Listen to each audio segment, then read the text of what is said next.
श्री हरिदास जी शांतिपुर के समीप ही फुलिया नामक ग्राम में एकांत समझकर एक छोटी सी फूस की झोपड़ी बना करके श्री हरिदास जी रहते थे। निरंतर भगवान नाम ध्वनि कुटिया से निकलती रहती थी।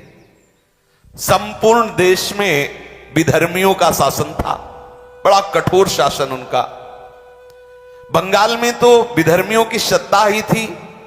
वो अपने धर्म पर अत्यधिक जोर देते थे कि हिंदू धर्म के अधिक से अधिक लोग इस धर्म को स्वीकार करें। कोई चू नहीं बोल सकता था उनके फरमान के आगे। ऐसा कठिन शासन, स्थान स्थान पर उनके धर्म का प्रचार हो रहा था। उनके धर्म प्रचार में जरा भी कोई विघ्न अगर उपस्थित कर दे तो बादशाह से उससे सीधे मृत्यु दंड, ऐसा भयंकर से भयंकर पीड़ायुक्त दंड दिया जाता था। इधर इस कुल में जन्म होने के कारण और निरंतर नाम रटने के कारण विधर्मियों के हृदय में बड़ी पीड़ा हुई कि हमारे कुल में जन्म लेकर के भी ये हिंदुओं के ठाकुर का नाम जप करते हैं। काजी को बहुत कष्ट हुआ। पहले कुछ भेजे कि उनको समझा दो वो नाम छोड़ दें और कुरान शरीफ के अनुसार वो इस्लाम को स्वीकार करें। वहां कौन सुनने वाला है? जिसकी दृढ़ निष्ठा हो गई उसे कोई हिला नहीं सकता। फुलिया के आसपास पूर्ण शासन मानो एक बादशाह ही हो। गुराई नाम का काजी, बड़ा ही कठोर स्वभाव का। वो हरिदास जी के प्रति तो ऐसा जलने लगा, पूछो मत, ईर्ष्या का ठिकाना नहीं रहा उसके मुख। जब हरिदास जी के मुख से हरिनाम सुना तो जल गया। उसने सोचा कि हमारे धर्म में बड़ा भारी एक कलंक होगा और बहुत से जो धर्म परिवर्तन करना चाहेंगे, इस्लाम धर्म से हिंदू धर्म जाना चाहेंगे, उनका तो साहस बढ़ जाएगा। इनको ऐसा दंड दिया जाए कि कोई भूल करके भी हरि नाम न ले। हरिदास जी का जन्म मुसलमान कुल में हुआ था। वो बस यही बादशाह से जाके कहा कि मुसलमान होकर हिंदुओं के ईश्वर का नाम लेता है, ये कुफ्र है, ये काफिर है, इसलिए इसका कत्ल कर देना हमारे धर्मशास्त्र के अनुसार उचित है। गोराई काजी ने विरुद्ध राज दरबार में अभियोग चला दिया हरिदास जी के ऊपर। राज आज्ञा हुई, तत्काल सैनिक भागे और हरिदास जी को गिरफ्तार कर लिया। मुलुकपति बादशाह के सामने हरिदास जी को पेश किया गया। देखा, दृष्टि में सिंहवत दृष्टि, मुख में नाम, चेहरे पर प्रसन्नता और तेज। एक बार कांप गया बादशाह देख करके हरिदास जी को। बड़ा तेज, बड़ी प्रसन्नता, निर्भयता नेत्रों में, और मुख में उन्हीं के सामने नाम चल रहा है, क्योंकि नाम आशिक, नाम कैसे छोड़ सकते हैं। उसने कहा इनको बैठने के लिए आसन दिया जाए। जहां बंदी बना के ले गया था वहां हरिदास जी को आसन दिया गया। हरिदास जी ने नम्रतापूर्वक मुलकपति के सामने बैठ गए।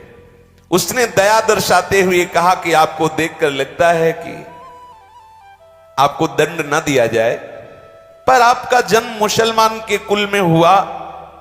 मुसलमान के घर में जन्म होना ये अल्लाह की बड़ी कृपा से होता है। बादशाह ने कहा, और तुम मुसलमान के यहां जन्म लेकर काफिरों का आचरण करते हो, जानते हो तुम्हें नरक मिलेगा, कभी मुक्ति नहीं मिलेगी, क्योंकि कुरान शरीफ के अनुसार चलने पर तुम्हें मुक्ति मिलेगी। हम चाहते हैं कि तुम कुरान शरीफ को स्वीकार करो, हम तुम्हें दंड नहीं देना चाहते, बंद करो हरि नाम लेना, तुम तौबा बोलो, अर्थात गलती स्वीकार करो, प्रायश्चित करो, कलमा पढ़कर मोहम्मद साहब की शरण में जाओ, भगवान तुम्हारे अपराधों को क्षमा कर देंगे और तुम्हें मोक्ष प्राप्त होगा। मुलकपति की ऐसी सरल बात सुनकर हरिदास जी ने हाथ जोड़ा और कहा, महाशय आपने जो कुछ कहा बिल्कुल आप अपने विश्वास के अनुसार ठीक कह रहे हैं, मेरा कोई विरोध नहीं आपसे, क्योंकि हर एक मनुष्य का विश्वास अलग अलग तरह का होता है। जिस तरह का दृढ़ विश्वास होता है उसी प्रकार उसको फल की प्राप्ति होती है। दूसरों के धमकाने से या किसी प्रलोभन से या भय से जो अपनी प्रीता को, अपने विश्वास को छोड़ देता है, कैसा विश्वासी रहा,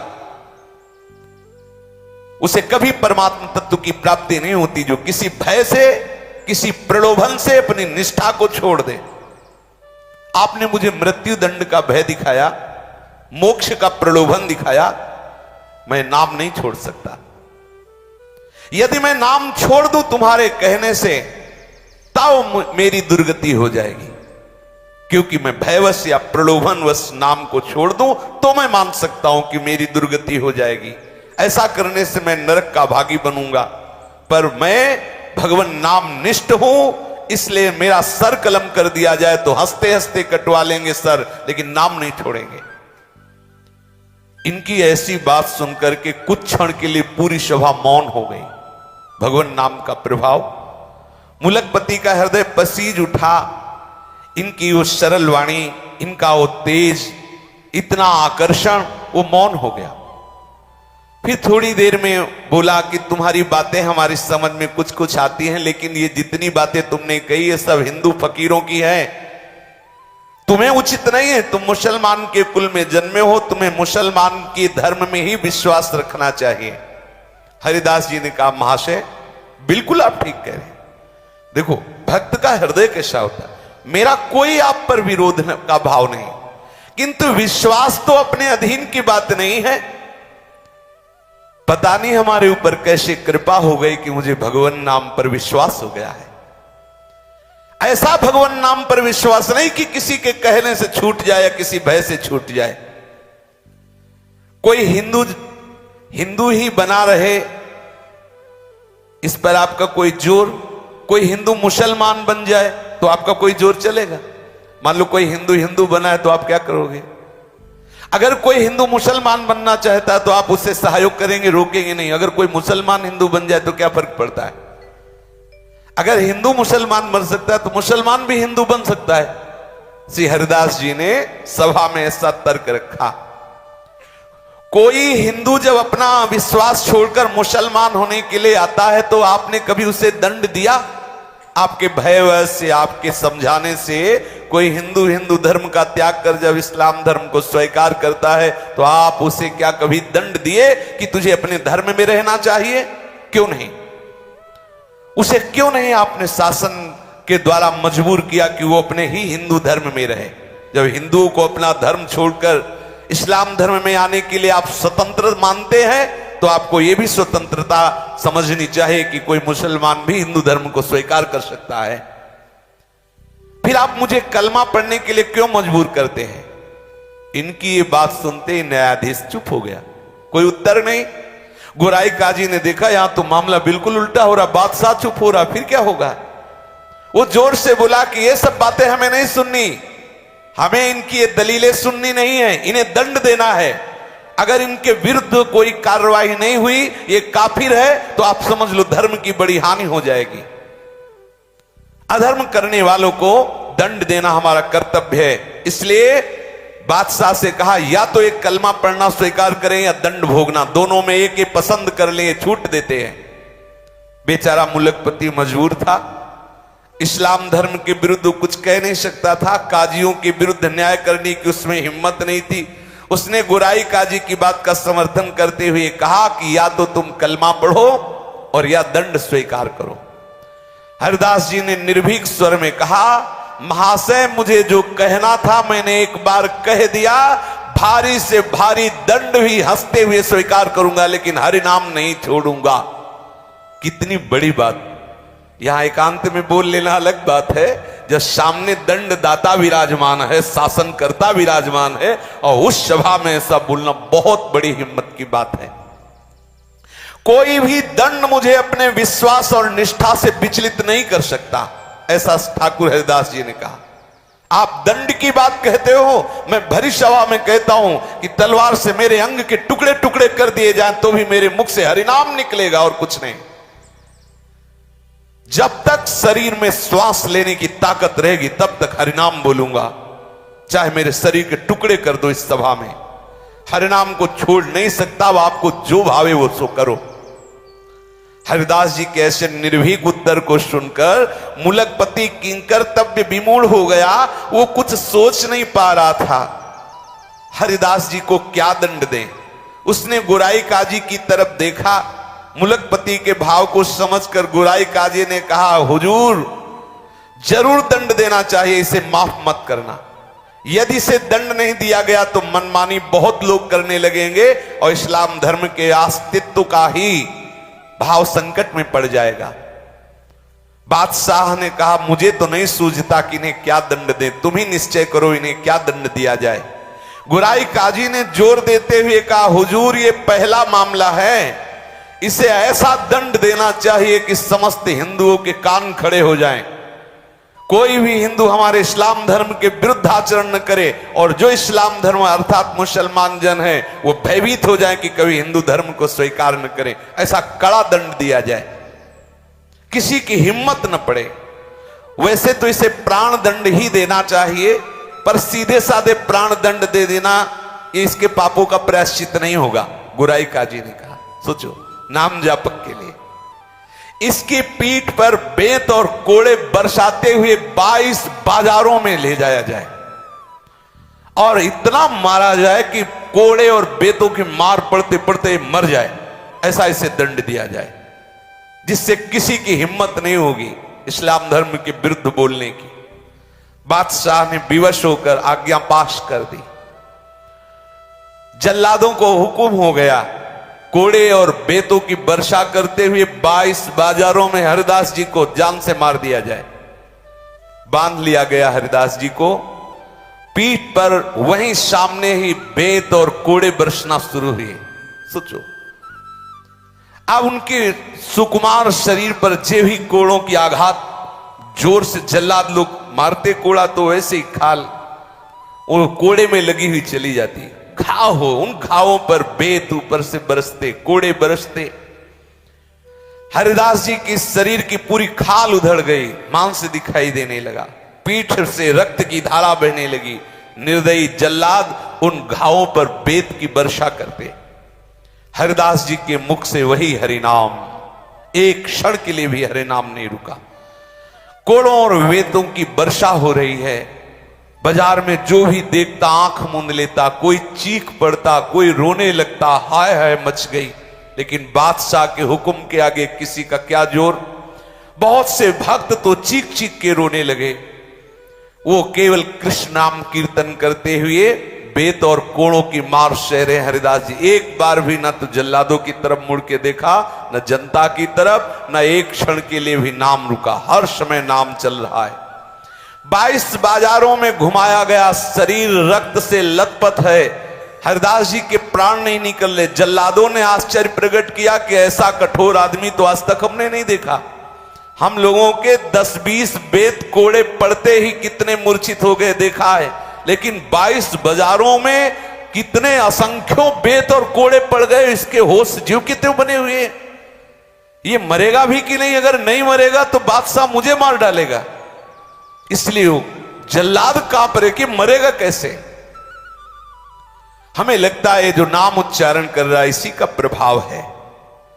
भारी दुख में भी ना तो इसके मुंह पे कोई शिकन है, ना कोई वेदना है। अब हम लोग क्या करें? दयालु हृदय महात्मा हरिदास जी ने कहा, हरि बोल, हरि बोल, तू भी हरि बोल। बोले अब भी वो बोलता है हरि बोल, हरि बोल। ऐसे कह के फिर हरिदास जी आनंद मगन हो रहे, ये भी हरि बोल रहे, इनका भी कल्याण हो जाएगा, इसलिए आनंद हो रहा है। ऐसे जल्लादों के मुख से हरि नाम निकला, इनका भी कल्याण हो जाएगा। हाथ जोड़कर अश्रु प्रवाह करते हुए हरिदास जी हरि से प्रार्थना करते हैं, काजी, बादशाह और पीटने वाले इन सब का मंगल हो। हे प्रभु, कभी इनको कोई कष्ट ना हो। आप देखो संत का हृदय क्या होता है, नाम जापक का हृदय क्या होता है। प्रभु ये सब भूले भटके हैं, इनके अपराधों को क्षमा करो, ऐसा वो प्रार्थना करते। इतने में ही हरिदास जी की अचेत अवस्था आ गई, मूर्छित हो गए, भूमि में पड़ गए। सेवकों ने देखा कि उनके प्राण संचलित नहीं हो रहे। उनको ऐसा भास हुआ मानो हरिदास जी के प्राण निकल गए। गुराई काजी को सूचना दी गई, मुलकपति को सूचना दी गई कि हरिदास जी के प्राण निकल गए। तो उन्होंने कहा ये काफिर है, इसको अगर जमीन में गाड़ दिया जाएगा तो स्वर्ग मिलेगा, इसलिए इसको काफिर को गंगा में फेंक दो, क्योंकि इस्लाम धर्म के अनुसार यदि जमीन में गाड़ा जाएगा तो इसे स्वर्ग मिलेगा। बोले इसको गंगा में फेंक दो। गोराई काजी ने कहा कब्र में गड़वा देने से मुसलमानी धर्म के अनुसार स्वर्ग की प्राप्ति होती है, इसने मुसलमानी धर्म छोड़ दिया है, इसलिए इसे गंगा में फेंक दो। जल्लादों ने बादशाह की आज्ञा से हरिदास जी के शरीर को गंगा में फेंक दिया। गंगा माता का सुखद स्पर्श होते ही, शीतल जल स्पर्श होते ही हरिदास जी को चेतना आ गई, जागृत हो गई चेतना। धीरे धीरे गंगा के प्रवाह से वो फुलिया के समीप घाट पर आके लग गए। अब दर्शनार्थियों की भीड़ एकत्रित हो गई, क्योंकि सबको पता था, वो तो 22 बाजारों में जब मारा तो सबको पता था, अरे सबने देखा हरिदास जी जीवित है। चारों ओर प्रसन्नता का समाचार फैल गया। लोग ठाकुर हरिदास जी के दर्शन के लिए बड़ी उत्सुकता से आने लगे। जो भी सुनता हो सब भागते हुए दूर दूर से लोग आने लगे। बादशाह और गुराई काजी के पास सूचना पहुंची कि हरिदास जी तो जिंदा है, गंगा में फेंक दिए गए थे और परीक्षण के साथ फेंके गए थे, ऐसे थोड़ी देखा गया था कि प्राण संचलित नहीं हो रहे। घबरा गया बादशाह कि कोई साधारण नहीं, 22 बाजारों में बराबर अनवरत असंख्यों बेत और कोड़े मारे गए, खाल शरीर में नहीं, फिर भी प्राण। हृदय से घबरा करके, आखिरकार कोई सत्ता है, हृदय से घबरा गया और बादशाह स्वयं काजी के सहित आया दर्शन करने हरिदास जी के। फुलिया में जहां हरिदास जी रुके हुए थे, बादशाह ने आया, आकर के नम्रता पूर्वक हाथ जोड़ा, सर झुकाया और कहा आप मुझे क्षमा करें, मैं दंड देने के लिए मजबूर था, इसलिए दंड दिया, मैं आपके प्रभाव को नहीं जानता था, मेरे अपराध को क्षमा कर दो। और आज से मैं ये पास करता हूं कि आप खूब हरिनाम जप करो, कोई नहीं बोलेगा। ऐसा बादशाह ने सर, देखो भगवान का सब लीला विलास है। आज से आपके भजन में कहीं कोई भी विघ्न नहीं पहुंचाएगा, ये फरमान जारी कर दिया बादशाह ने। हरिदास जी नम्रता पूर्वक कहा कि महाशय आपका तो कोई अपराध है ही नहीं, क्योंकि मनुष्य अपने कर्मों के अनुसार दुख सुख भोगता है। कोई हमारे ऐसे कर्म रहे होंगे जिनको भगवान ने पवित्र करने के लिए तुम्हें प्रेरणा की। देखो संतों का हृदय कैसा होता है। हरिदास जी की ऐसी सरल निष्कपट बात सुनकर बादशाह आनंद मगन हो गया। वो हरिदास जी के चरणों में गिरा, बादशाह चरणों में गिरा, फिर वो प्रणाम करके चला गया। अब तो बड़े बड़े वैष्णव सब भाग भाग करके श्री हरिदास जी के समीप आए और दुख प्रकाशित करने लगे। कोई उनके घावों को देखकर फूट फूट कर रोने लगता। हरिदास जी ने उन वैष्णव जनों को समझाते हुए कहा, हे वैष्णव जन, आप सभी लोग भगवत प्रेमी हो, शास्त्र के मर्म को भली भांति जानते हो। बिना पूर्व कर्मों के दुख सुख की प्राप्ति नहीं होती। मैंने इसी जन्म में एक अपराध किया कि मैंने हरि नाम की निंदा सुनी। ये मुझे जो दंड मिला अच्छा मिला, क्योंकि इन कानों से मैंने हरि नाम की निंदा सुनी। यही बोल रहे थे काजी वगैरह, मैंने हरि नाम की निंदा सुनी, भगवान ने अच्छा किया, हरि नाम निंदा सुनने वाले शरीर को पिटवा दिया, अच्छा किया। तो मतलब संत का हृदय क्या होता है ये कोई समझ नहीं सकता। आप वैष्णव जन सब प्रसन्न रहो, मेरे शरीर को बिल्कुल कष्ट नहीं, आपको दिखाई देते हैं घाव, लेकिन सच्ची बताओ मुझे बहुत आनंद हो रहा है। हरिदास जी ने कहा, जिस क्षण प्रभु का विस्मरण हो जाता है उस समय दुख होता है। यहां तो प्रतिपल प्रभु का स्मरण हो रहा, तो दुख कैसा। ये आपको दिखाई दे रहा है, शरीर में बड़े बड़े घाव दिखाई दे रहे हैं, लेकिन हृदय में मेरे बिल्कुल कष्ट नहीं है। इनके ऐसे उत्तर से सभी वैष्णवजन बड़े संतुष्ट हुए। हरिनाम कीर्तन करते हुए सब वैष्णवजन अपनी अपनी कुटिया को गए। श्री हरिदास जी भगवती भागीरथी के तट पर फुलिया ग्राम के समीप रहने लगे। वहां कौन सी कमी रह गई। जब बादशाह के चरणों में प्रणाम किया तो सोचो कौन सा वैभव उनके लिए दुर्लभ है जो भगवान के चरणों के आश्रित है। अब शांतिपुर से अद्वैताचार्य जी नित्य आते हरिदास जी के समीप।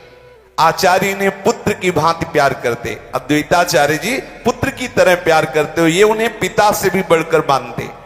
फुलिया के सभी ब्राह्मण वैष्णव धनी मानी पुरुष रोज दर्शन करने आते श्री ठाकुर हरिदास जी के, बड़ा आदर सत्कार करते।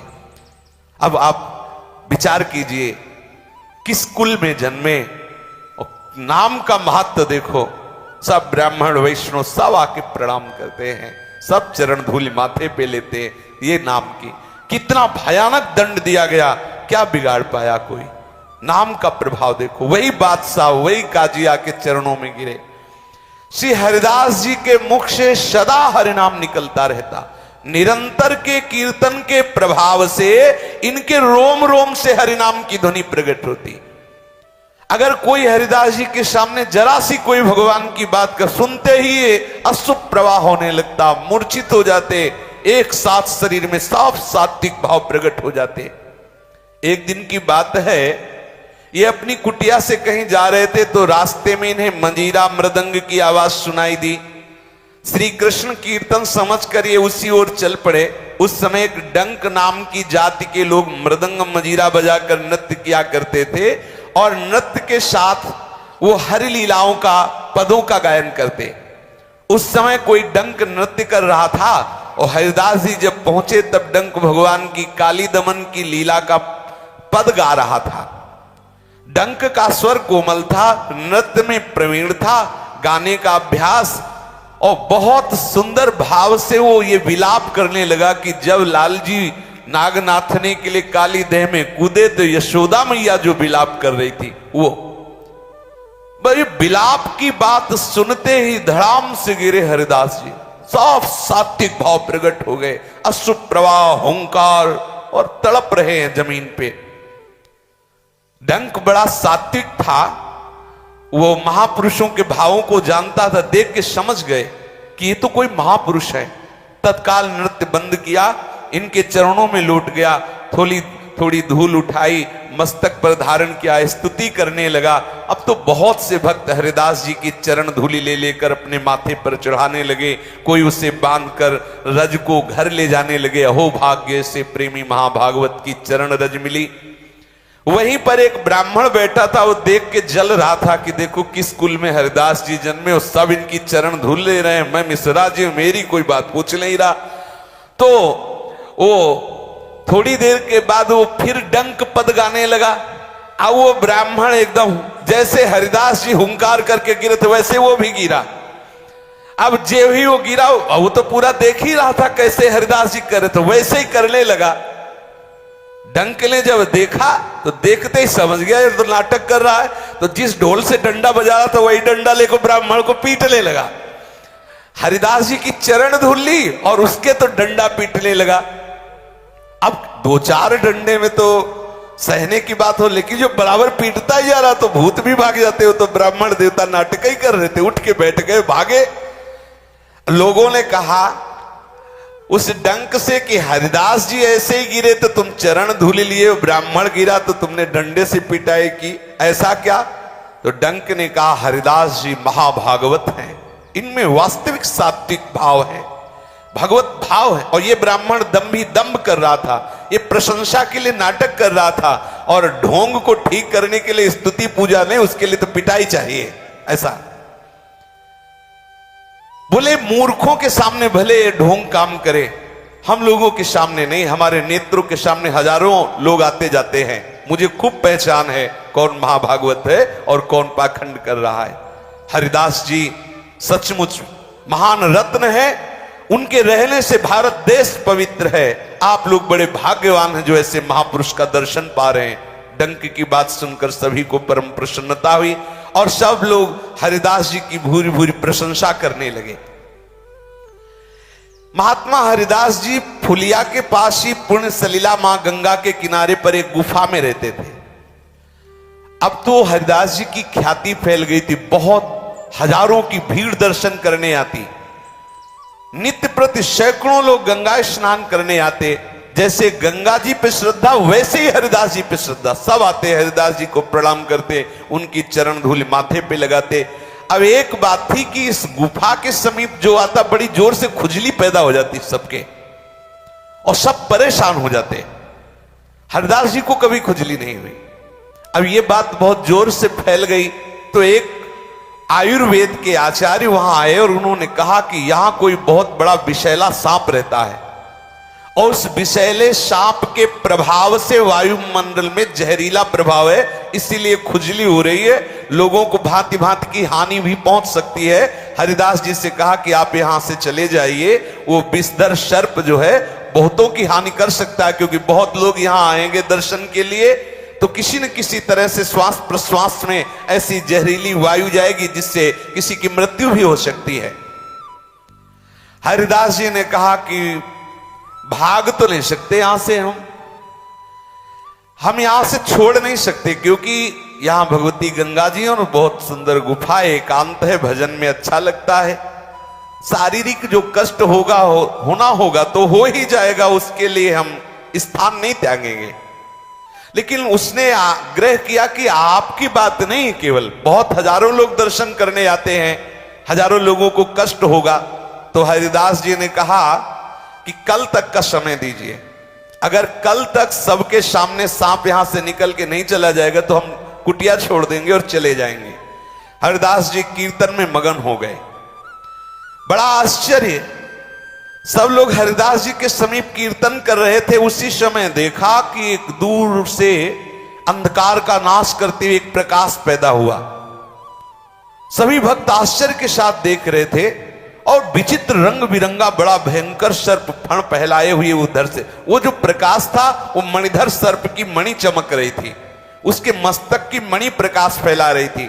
सभी ने देखा कि सर्प वहीं जहां हरिदास जी कीर्तन कर रहे थे दूर से निकल करके और दाहिने करते हुए कीर्तनकार भक्तों को, और वहां से सबने देखा। दर्शनार्थियों को बड़ा आनंद हुआ कि हरिदास जी के देखो नाम का प्रभाव, ये भयंकर विषधारी सर्प अपने आप यहां से छोड़कर चला गया।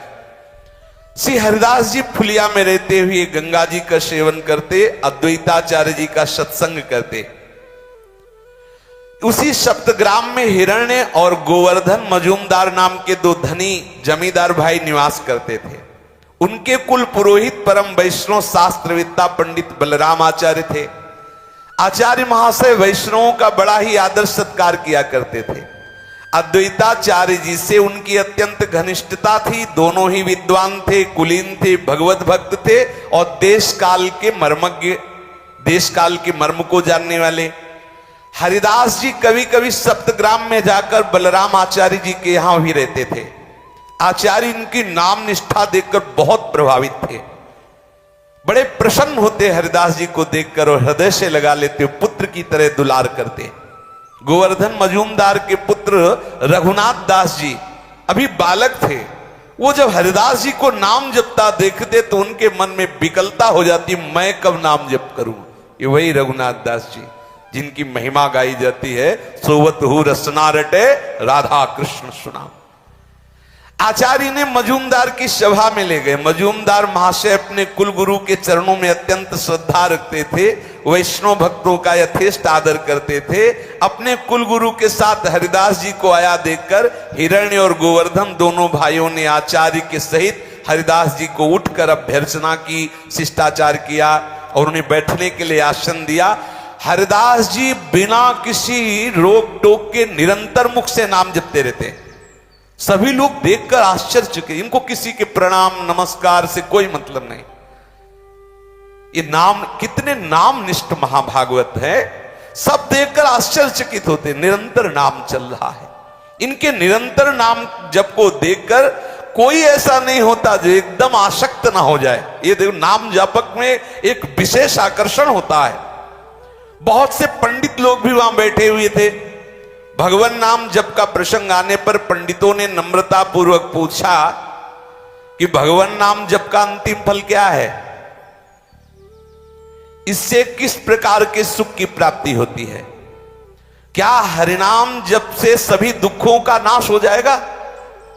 क्या केवल नाम जप से मोक्ष मिल जाएगा?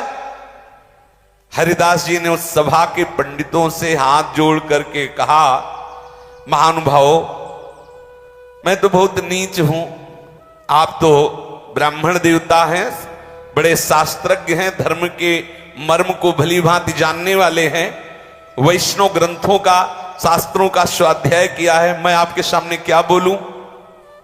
किंतु जब आपने प्रश्न किया है तो मैं आपको इतना बता देता हूं कि भगवान नाम से क्या नहीं हो सकता, कौन सा सुख नहीं मिल सकता। भगवान नाम सर्वश्रेष्ठ महामहिमा में है। जो भगवान नाम जप करता है उसके हृदय में अखंड प्रसन्नता विराजमान हो जाती है, क्योंकि नाम नामी को घसीट कर हृदय में प्रकाशित कर देता है। सर्वश्रेष्ठ फल नाम नामी को आकर्षित करके हृदय में प्रकाश, भगवान को बांध लेता है नाम। हृदय से कभी जा नहीं सकते जिसके हृदय में नाम चलता है। नाम जप करने वाला यदि मोक्ष चाहे तो मोक्ष मिल जाए, दुखों का अत्यंता भाव हो जाए, सगुण निर्गुण जो ज्ञान चाहे वो सब ज्ञान प्राप्त हो जाए। जिसका अंतिम ध्येय है नाम, क्या नहीं प्राप्त हो सकता। पंडितों की सभा में हरिदास जी ने कहा, कहीं भी रहे, कैसी भी परिस्थिति में रहे, किसी भी योनि में रहे, निरंतर भगवान नाम जो स्मरण कर रहा है, भगवान उससे कभी पृथक नहीं रह सकते। नाम जापक के साधक का अंतिम लक्ष्य है, भगवान नाम के साधक का साध्य भी साधन भी सब नाम ही है। नाम जापक का लक्ष्य नाम है, कभी नाम न छूटे। भगवान नाम से जो अन्य किसी फलों को चाहता है वो अभी उसका रहस्य नहीं जान पाया। नाम का फल है नाम में प्रीति हो जाए, क्योंकि जिसे नाम में प्रीति है मोक्ष, प्रेम, भगवत प्राप्ति, तत्व ज्ञान, सगुण निर्गुण जो सब आ जाएगा हृदय में। यदि आप इसके सिवा और कुछ जानते हो तो बताएं। हरिदास जी ने कहा, इनकी ऐसी युक्तियुक्त सारगर्भित मधुर वाणी सुनकर सभी को प्रसन्नता हुई। सभा में गोपाल चक्रवर्ती नाम का बैठा हुआ आदमी था, वो बड़ा तार्किक था। हरिदास जी की बात का खंडन करते हुए खड़ा हुआ और बोला, केवल भावुकता की बातें मत बोलो, पढ़े लिखे तो हो नहीं, नाम जोर से उच्चारण करते हो, बस कह दिया सब हो जाएगा नाम से। शास्त्रों का अध्ययन किया है? अब हरिदास जी चुप हैं। भगवान नाम से कहीं दुखों का नाश होता है? ऐसा उसने बोला। बड़ा अपने को पंडित समझता था। शास्त्रों में जो भगवान नाम की महिमा गाई गई है वो केवल अर्थवाद है। ये देखो घोर नामापराध। जो पंडिताभिमानी जन हैं, जिनको शास्त्रों का अभिमान है, वो बुद्धि ऐसी जिनकी है कि अरे ये केवल स्तुति है, बहुत बड़ा अपराध है, यथार्थ बात नहीं है, ये तो स्तुति परक बात है, ऐसा उसने कहा। हरिदास जी इतना सुनते ही आवेश में आ गए। कोई भी भक्त जहां नाम की निंदा हो, हरि नाम की, राधा नाम, कृष्ण नाम की, वो कैसे शांत बैठ, आवेश में आ गए और उनका भगवान नाम में अर्थवाद का आरोप करते हो। शुष्क तार्किक हो, भगवान नाम के महात्म को समझते नहीं हो, भगवान नाम में अर्थवाद करते हो, ऐसा हो ही नहीं सकता। भगवान नाम में जितनी सामर्थ्य तुझे क्या पता, सब शास्त्र उसी में समाहित हैं। उस गोपाल चक्रवर्ती ने अपनी बात पर जोर देते हुए कहा, तुम मूर्खों को बहकाओ। कहले अजामिल ने पुत्र के बहाने नारायण नाम लिया तो तर गया। तुम्हारा घट घट व्यापी भगवान इतना बेसमझ है कि वो नहीं जान रहा था कि पुत्र को पुकार रहा है नारायण। अर्थवाद नहीं तो और क्या है। हरिदास जी ने कहा, अर्थवाद कहने वाले निरंतर अनर्थ को प्राप्त होते हैं। तू भगवान नाम की अवहेलना करता है। जोश में आकर गोपाल चक्रवर्ती ने कहा, यदि भगवान नाम स्मरण करने से मनुष्य की नीचता जाती रहे तो मैं अपनी नाक कटवा लूं। हरिदास जी ने कहा, यदि भगवान नाम के जब से नीचता की जड़ मूल से नाश वाली वृत्ति न प्रकट हो जाए तो मैं नाक कान सब कटवा लूं। तुम क्या समझते हो भगवान नाम को? ये बात बढ़ते देखकर आचार्य द्वैताचार्य जी ने कहा, शांत रहो, क्योंकि जो बड़े महापुरुष होते हैं वो सब तर्क विवाद। उस वैष्णवापराधी को पीनस रोग हुआ, कुछ ही दिन में उसकी नाक सड़ गई। जो कह रहा था नाक कटवा ले, काटना नहीं पड़ा, सड़ गई, कीड़े पड़ गए नाक में। वैष्णव, घोर वैष्णव अपराध। ऐसे हरिदास जी जैसे नाम प्रेमी महापुरुष से तर्क विवाद निश्चित समझो। कालांतर में उसकी सड़ गई नाक, अपने आप सड़ के कट गई। हरि निंदा करने वाले हरिनाम निंदक को निश्चित दुर्गति भोगनी पड़ती है। जो नाम जापक है क्या नहीं हो सकता। इसलिए हम पूर्ण विश्वास करके निरंतर नाम रटें, पर सावधानी ये रखें कि नाम की महिमा, नाम का अनुभव जब तक श्रद्धालु ना हो, कोई निज जन न हो, तब तक उसे वर्णन न करें, नहीं तो अपने अंतर से भी आप हाथ धो बैठेंगे। आपकी रुचि खत्म हो जाएगी, आपके अनुभव आना बंद हो जाएंगे, आपके अंदर जो दिव्यता है, जो भागवतिकता है, वो छुप जाएगी। गंभीर रहो, शांत रहो, निरंतर नाम जप करो। कोई अधिकारी भगवत प्रेरणा से ऐसा आ जाए तो भले आप नाम की महिमा का गान करो, भले अपने अनुभव बता दो, नहीं तो शांत रहो। आपके हृदय में जब वस्तु जागृत हो जाएगी तो दूसरों को अपने आप लाभ मिलने लगेगा। सच्ची मानिए, जब फूल में पराग आ जाता है तो भौरों को निमंत्रण कार्ड नहीं भेजने पड़ते, अपने आप भौरे आते हैं और तृप्त हो जाते हैं उस पराग में। ऐसे ही आप नाम का खूब निरंतर रटन करें। नाम के प्रभाव से प्रेम पराग जब जागृत हो जाएगा तो न जाने कितने प्राणियों को उस प्रेम पराग से तृप्ति का अनुभव होगा। सावधानी जो महापुरुषों ने बताई उसके अनुसार हम चले, निरंतर नाम रटें। श्री राधा वल्लभ लाल की जय।